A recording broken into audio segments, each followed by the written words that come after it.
विद्यार्थियों का और दर्शकों का एक बार फिर स्वागत है आपके अपने चैनल अत्रि एकेडमी पर।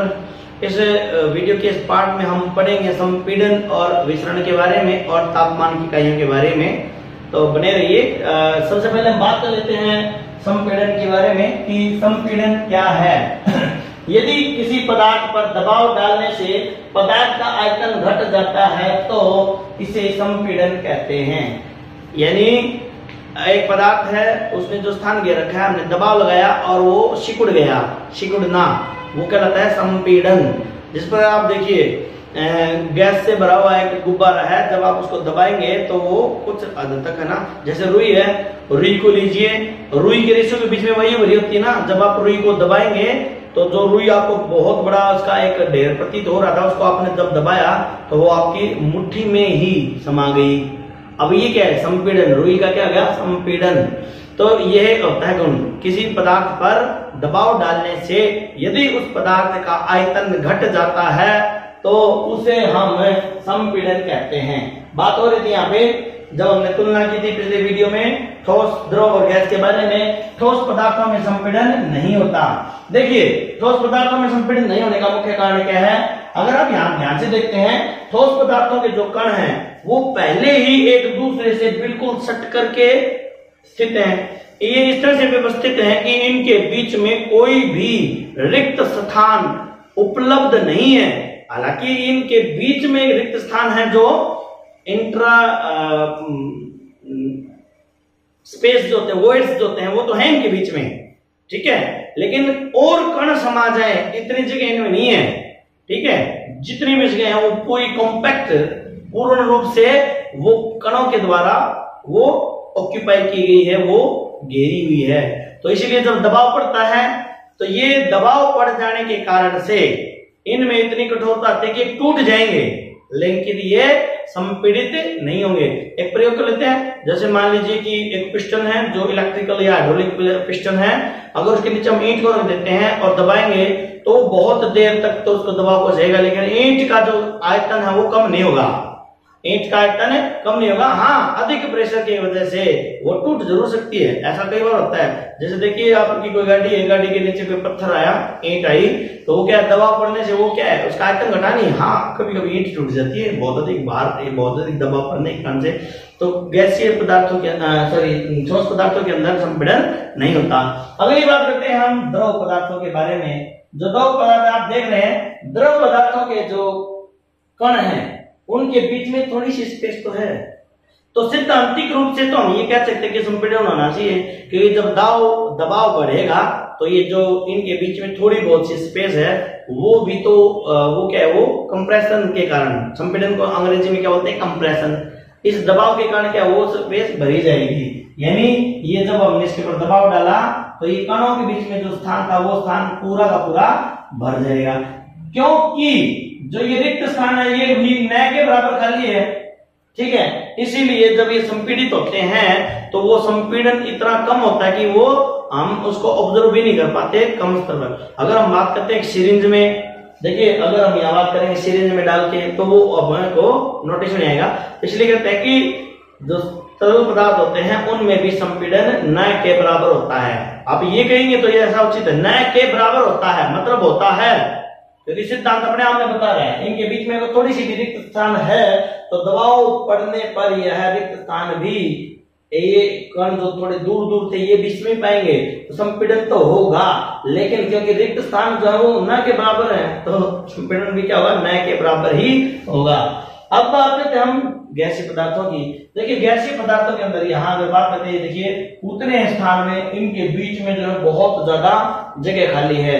तो जब इनके पर दबाव डाला जाता है तो ये एक दूसरे के नजदीक आ जाएंगे। देखिए इस प्रयोग को हम करते हैं क्रियाकलाप के द्वारा।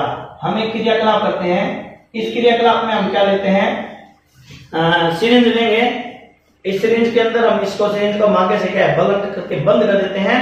अब पहली बार सिरिंज में हम क्या डालेंगे, ठोस पदार्थ। ठोस पदार्थ डालने के बाद जब हम इसको दबाएंगे तो हम देखते हैं कि इसके अंदर जैसे हमने बालू मिट्टी डाली, बालू मिट्टी डालने के बाद या कोई अन्य ठोस चौक के टुकड़े आदि डालने के बाद जब हमने इसको दबाने का प्रयत्न किया तो ये संपीड़ित नहीं हुआ। दोबारा हम इस गतिविधि में क्या करते हैं, अब हम इस सिरिंज में क्या डाल देते हैं, पानी। या कोई दूसरा तरल पदार्थ डालने के बाद जब हम इसको संपीड़ित करते हैं तो ये संपीड़ित नहीं होता है।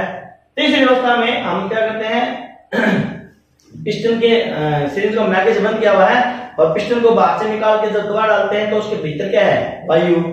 ये जो आपको खाली प्रतीत हो रही है ये सिरिंज खाली नहीं है, इसमें क्या है, वायु, और वायु क्या है, गैस। तो अब आप इसको दबाएंगे ना तो देखिए पिस्टन नीचे चला जाता है, और जब ये पिस्टन नीचे जाता है तो जो क्या होता है, ये जो कण है ना, ये जो कण जो दूर दूर थे, जैसे ये करते इस तरह से, ये पिस्टन यहाँ पे है, ये पिस्टन के ऊपर ये दबाव लगेगा, आगे से ये हमने बंद किया हुआ है, तो क्या हो जाएगा, दबाव डालने के बाद ये पिस्टन जब नीचे आएगा तो ये जो कण थे 1 2 3 4 5 6 7 8, ये 8 कण क्या है, नजदीक नजदीक आ जाएंगे। ठीक है, तो क्या हुआ, ये जो संपीड़न हुआ ना, संपीड़न से जितना आयतन इसका इतना था पहले गैस का, दबाव डालने पर आयतन इतना रह गया, घट गया। तो दबाव डालने पर जब आयतन घट जाता है उसको कहते हैं संपीड़न। तो संपीड़न जो है वो गैसीय पदार्थों का गुण है। आई होप कि आपको बहुत अच्छे समझ में आया होगा। अब हम बात करते हैं अगले क्रिया की। जो अगला है वो है क्या है, विसरण। विसरण क्या होता है, विसरण एक सामान्य प्रक्रिया है, पदार्थों के कणों का उच्च सांद्रता से, कहता है उच्च सांद्रता से कम सांद्रता की ओर स्वतः गति करके एक समान रूप से वितरित होने की क्रिया को विसरण कहते हैं। अर्थात देखिए, कोई पदार्थ है वो जहां है, सांद्रता से मतलब क्या है, उस पदार्थ की मात्रा कितनी है किसी स्थिति पे, जहां वो अधिक मात्रा में है वहां से उस पदार्थ के कण अपने आप स्पॉन्टेनियसली, ठीक है, वो वहां जाएंगे जहां वो उपलब्ध नहीं है। एक एग्जांपल ले लेता हूं आपको, ठीक है, जैसे इस रूम की बात करते हैं, आप वहां बैठे हैं रूम में दूसरी साइड में, मैं यहां हूं, और जैसे ही मैंने परफ्यूम को खोला, मैंने परफ्यूम को शुरू किया, आप वहां बैठे हैं, एकदम से आपको उसकी गंध मिली, क्योंकि यहां देखिए आप जहां हैं बैठे इस कमरे के दूसरे छोर पर, वहां पर क्या है, परफ्यूम के जो पार्टिकल हैं, कण हैं, वो तो है ही नहीं, और जैसे ही स्प्रे से, बोतल से स्प्रे से बाहर परफ्यूम निकलता है तो ये अपने आप इस कमरे में फैल जाएंगे समान रूप से। ये तब तक घूमते रहेंगे जब तक ये समान रूप से वितरित नहीं हो जाते। तो ये क्रिया जो होती है इसको बोलते हैं विसरण, इंग्लिश में इसको बोलते हैं डिफ्यूजन। ठीक है, ठोस पदार्थों में डिफ्यूजन की दर बहुत कम होती है। देख लीजिए, मैं समझा देता हूं, मैंने पहले बताया था, मान लीजिए ये हमने क्या लगाया, ये एक नमक है, नमक का एक ढेर हमने लगा दिया, इस नमक के ऊपर हमने क्या डाल दिया, ये जो दूसरी चीज डाल दी, क्या डाल दी, चीनी। ये चीनी और ये क्या है, नमक। कितनी देर तक भी पड़ा रहेगा, ये आपस में मिक्स नहीं होंगे। क्यों? क्योंकि बताया ना कि जो ठोस पदार्थ है जब ठोस पदार्थ के ऊपर आएंगे, क्योंकि दोनों के जो कण है वो ऑक्सीलेट तो हो रहे हैं लेकिन वो स्वतंत्र गति नहीं कर पा रहे, और मिश्रण में क्या होता है, गति होती है। तो ठोस को ठोस में डालने पर मिश्रण की दर जो होती ही नहीं। अब अगर हम इसी ठोस को हम डाल देते हैं तरल में, यानी द्रव, यहाँ पे मैं उदाहरण ले लेता हूँ, यहाँ पे ले लेता हूँ पोटेशियम परमैंगनेट KMnO4, कई बार बताया जा चुका है, लाल दवाई। अगर पानी के इस बर्तन में, एक बीकर में हमने पानी लिया है, इसमें हमने एक छोटा सा क्रिस्टल जो है वो पोटेशियम परमैंगनेट का डाल दिया। पोटेशियम परमैंगनेट क्या है, एक ठोस पदार्थ है, तो जैसे ये तरल पदार्थ में घुलेगा आपको इस KMnO4 के जो कण है ना वो फैलते हुए दिखाई देंगे, और जो ये रंग है ना इसका पोटेशियम परमैंगनेट का, ये पूरे के पूरे जल में वितरित होगा और ये विसरण होता रहेगा। यानी जिस ये एक यहाँ जो पोटेशियम परमैंगनेट है, या आपने यहाँ तले में डाला, ये पोटेशियम परमैंगनेट, यहाँ पर पोटेशियम परमैंगनेट के कण हैं, लेकिन सारे के सारे बल्क में इस पूरे के पूरे जल में ये कण नहीं है। तो यहाँ से ये फैलते फैलते समान रूप से, जब तक ये पानी समान रूप से हल्का गुलाबी हो जाएगा तब तक ये विसरण प्रक्रिया चलती रहेगी। ये बड़ा मंद हो रहा है। अगर आप यहाँ कर लीजिए तरल पदार्थों की बात करते हैं, मैंने बताया था कि तरल पदार्थों में विसरण ठोस की तुलना में अधिक होता है तेजी से। तो देखिए, अगर हम इस लिक्विड के अंदर एक ड्रॉप इंक डाल देते हैं, ठीक है, इंक, या फिर जो इसका लिक्विड KMnO4 का जो घोल होता है ना, एक्वस सॉल्यूशन, जलीय घोल, उसके एक बूंद डालते हैं। जैसे ही आप डालेंगे तो आप देखेंगे कि जो पानी है ना बड़ी तेजी से, बड़ी सरलता से, कम समय में पूरा का पूरा समान रूप से गुलाबी हो गया। ये किस लिए हुआ? क्योंकि तरल होने के कारण से, मतलब क्या है, दोनों पदार्थों के कण जो है वो स्वतंत्र रूप से स्लाइड कर सकते हैं एक दूसरे के ऊपर। इसी कारण से क्या है, ये विसरण की दर जो है द्रव पदार्थ में बहुत तेज होती है। ठीक है, किसकी तुलना में? ठोस की तुलना में।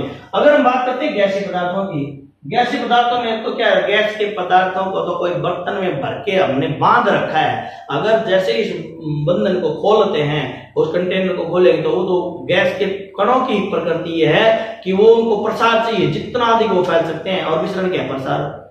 ठीक है, देखिए आपने कई बार देखा है जो एलपीजी सिलेंडर रहता है उसके अंदर कोई गैस की कोई गंध नहीं होती, लेकिन उसमें इथाइल मरकप्टेन नाम का एक गंधीय पदार्थ होता है, इसकी बहुत तीव्र गंध होती है, ये बड़ा वोलाटाइल पदार्थ है। अगर किसी भी कारण से गैस अगर लीक हो जाती है तो इथाइल मरकप्टेन आपको दूर से घर में प्रवेश करने से पता चल जाएगा गैस लीकेज है। कैसे पता चला? विसरण के कारण। तो ये विसरण क्या है? एक प्रक्रिया है जिसके अंदर ठोस, द्रव और गैस तीनों के पदार्थ, तीनों के कण जो है वो उच्च सांद्रता से कम सांद्रता की ओर अपने आप गति करते हैं जब तक कि समान रूप से उनका वितरण नहीं हो जाता। दिस इज ऑल अबाउट ये संपीड़न और विसरण के बारे में है। अब हम बात करते हैं तापमान के बारे में, तापमान की इकाइयों के बारे में। Hold a minute. अब हम बात करते हैं तापमान की इकाइयों के बारे में। तापमान जो है ऊष्मा का एक मात्रक है, यानी ऊष्मा किसी पदार्थ में कितनी है उसको किससे मापते हैं? ताप से, यानी ताप उसका एक मापक है। तो तापमान को हम जब मापते हैं, तापमान की इकाइयां कौन सी हैं? तीन मुख्य। डिग्री सेल्सियस, जिसको हम इस तरह से दर्शाते हैं, ये छोटा सा जो ये गोल चिन्ह है ये क्या डिग्री का निशान है, और ये C1 है सेल्सियस। ठीक है, इसको बोलते हैं डिग्री सेल्सियस। ठीक है, तो ये होगा हमारी पहली इकाई। दूसरी केल्विन, यानी के, ये हो गया केल्विन, इसका जो संकेत है कैपिटल के है। और तीसरी है फारेनहाइट। फारेनहाइट का जो फार्मूला है वो संकेत वो कैपिटल F है। ये तीन मुख्य डिग्री दो इकाइयां हैं तापमान की, जिससे हम ताप को मापते हैं। इन तीनों का आपस में बहुत गहरा संबंध है। मैं इसको बड़ी सरलता के साथ आपको समझाता हूं, बहुत आसान है। सबसे पहले हम बात करेंगे कि डिग्री सेल्सियस और केल्विन में क्या संबंध है। ठीक है, डिग्री सेल्सियस व केल्विन का संबंध देखिए क्या है।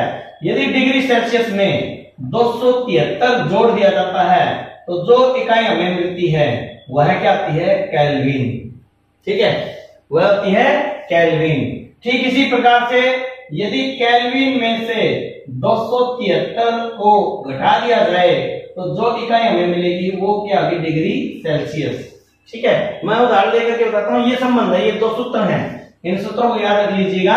अगर तापमान डिग्री सेल्सियस में दिया है और आपको केल्विन में बदलना है तो आप उसमें क्या करेंगे? 273 को जोड़ दीजिए। मान लीजिए कि तापमान इसने दिया कि कहता है कि ये 25 डिग्री सेल्सियस तापमान को केल्विन में बदलो, केल्विन में बदलो। कुछ भी नहीं है, बिल्कुल सरल गणित है। आप इस सूत्र को पकड़ लीजिए। डिग्री सेल्सियस यानी तापमान कितना दिया? 25, उसमें कितना जोड़ना है? 273। अगर हम जोड़ेंगे तो कितना आ जाएगा? अगर इसको जोड़े दिएगा 298, 5 और 3 8, 7 और 2 9, और ये 298 केल्विन। यानी हम ये कह सकते हैं 25 degree Celsius is equal to 298 kelvin, यानी ये दोनों एक ही बात है। ये हमारा संबंध हुआ डिग्री सेल्सियस और केल्विन में। यदि तापमान दिया हुआ केल्विन में और आपसे पूछा जाएगा इसको डिग्री सेल्सियस में बदलो, तो उसको कैसे बदलोगे? समझ लीजिए इसने कहा है कि मान लीजिए 300 केल्विन को डिग्री सेल्सियस में बदलो, डिग्री सेल्सियस में बदलो। तो कोई मुश्किल नहीं है, साधारण से घटाता है। आप उस सूत्र को लगाइए। केल्विन कितना दिया हुआ है? 300, तो हमने 300 लिखा और माइनस क्या किया? 273। अगर 273 को करेंगे माइनस तो कितना आ जाएगा? 10 में से 3 गया कितना? 7, और 9 में से 2 गया, यानी 27 डिग्री सेल्सियस।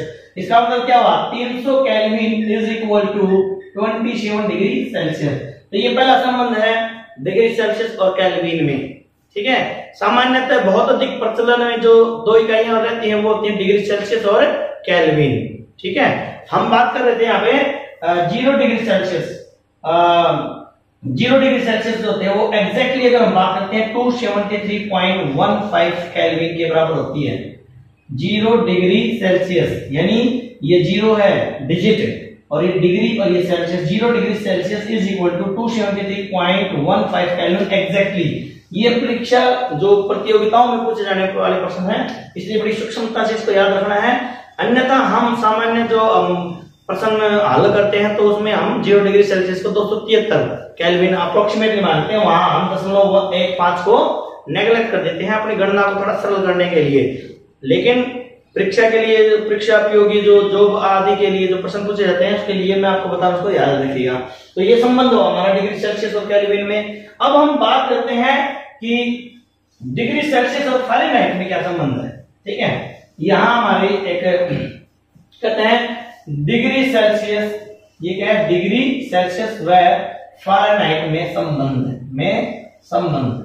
देखिए यहां क्या कहता है, अगर मान लीजिए तापमान क्या है, डिग्री सेल्सियस में दिया हुआ है, तापमान डिग्री सेल्सियस में दिया हुआ है, उसको जो भी दिया हुआ है, ये मैं इसको स्टार से लिख रहा हूं, आप उसको गुणा कर दीजिए 9 से और 5 से डिवाइड कीजिए, उसको भाग दीजिए और जो भी आपको परिणाम मिले उसमें आप 32 को जोड़ दीजिए। जो आपको मिलेगा, जो भी आपको उत्तर मिलेगा वो क्या होगा, आपका फ़ारेनहाइट होगा। वो तापमान क्या होगा आपका, वो फ़ारेनहाइट होगा।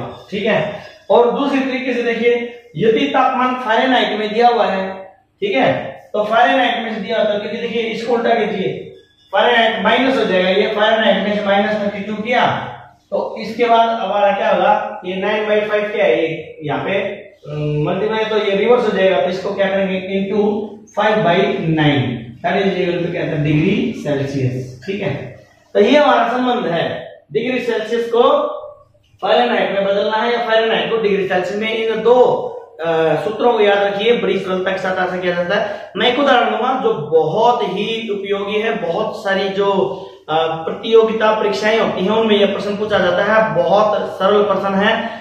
मैंने एक जो परीक्षा दी थी जिसमें मेरा चयन एक अध्यापक के रूप में हुआ था, उस परीक्षा में भी ये प्रश्न पूछा गया था कि किस तापमान पर डिग्री सेल्सियस और फ़ारेनहाइट एक समान होते हैं। वह था -40 डिग्री सेल्सियस। क्या था, -40 डिग्री सेल्सियस। मैं समझाता हूं, इसी को उदाहरण के रूप में लेके चलते हैं। ये कहता है कि -40 डिग्री सेल्सियस, ठीक है, एक सेकंड, हाँ देखिए मैं इसको उदाहरण के लिए ले लेता हूं। यहां कहता है कि -40 डिग्री सेल्सियस में कितने फ़ारेनहाइट होंगे। ठीक है, ये वो प्रश्न भी मेरा सही हो जाएगा, हमारा इसका जो सूत्र है ये भी प्रमाणित हो जाएगा। तो देखिए कहता है, अगर डिग्री सेल्सियस ने कितना दिया -40, तो हम क्या लिखेंगे, -40 डिग्री सेल्सियस लिखने की जरूरत नहीं आपको, चाहो तो लिख सकते हो, लेकिन लिखो मत तो भी ठीक रहेगा। -40 इंटू फार्मूले के अकॉर्डिंग अगर हम चलते हैं तो 9/5, ये हो गया हमारा, +32। अगर अब इसको हम हल करते हैं तो जब इसको करेंगे तो 5 से इसको जब हम काटते हैं तो गया किसे 8 पे। ठीक है, तो ये क्या है, 40 को जब हमने 5 से डिवाइड किया तो हमारा जो मिला क्या मिला, 8, क्योंकि ये माइनस क्या है, तो -8 इंटू 9, ठीक है, +32। अगर इसको आगे हल करेंगे तो इतना -72। जब ब्रैकेट को खोलेंगे तो कितना आ जाएगा आपका, -72 + 32। अगर इसको हल करेंगे तो क्या है, जो ये -72 बड़ा है, तो इसलिए इसका जो डिफरेंस आएगा वो कितना आ जाएगा, -40, यानी -72।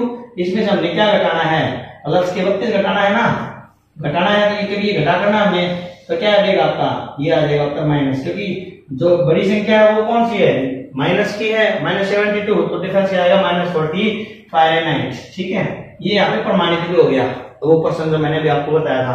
अभी यहाँ देख लीजिए, ये कहता है फ़ारेनहाइट कितना है, -40 है। अगर हम यहाँ पे रखते हैं -40 में से -32, अगर ये डिफरेंस निकालते हैं और फार्मूले के अकॉर्डिंगली 5/9 से इसको मल्टीप्लाई करते हैं, तो देखिए यहाँ अगर इन दोनों का अंतर को देखते हैं, -40 -32, तो दोनों माइनस के हैं, तो ये क्या आ जाएगा, गणित के सूत्रों के अनुसार क्या आ जाएगा, ये -72 होगा। क्या होगा, -72। तो ब्रैकेट ऑफ होने के बाद जब इसको करेंगे 5/9 से मल्टीप्लाई, तो 9 से इसको अगर हम काटते हैं तो ये कितने बजाता है, 8। ठीक है, तो क्योंकि ये -8 into 5 that is equal to -40, ये आएगा डिग्री सेल्सियस। तो ये एक अच्छा उदाहरण भी ले लिया और हमारा ये जो सूत्र था ये भी प्रमाणित हुआ। -40 डिग्री सेल्सियस पर फ़ारेनहाइट भी कितना आता है, -40 ही होता है। बहुत ही उपयोगी प्रश्न है, परीक्षाओं में पूछा जाने वाला। इसी के साथ ये इस सेगमेंट का ये हमारा टॉपिक पूरा होता है। नेक्स्ट वीडियो में हम फिर मिलते हैं। पदार्थ के ऊपर तापमान और दबाव का क्या प्रभाव होता है पदार्थ की अवस्थाओं पर, उसके अध्ययन में बने रहिए, कहीं नहीं जाइए।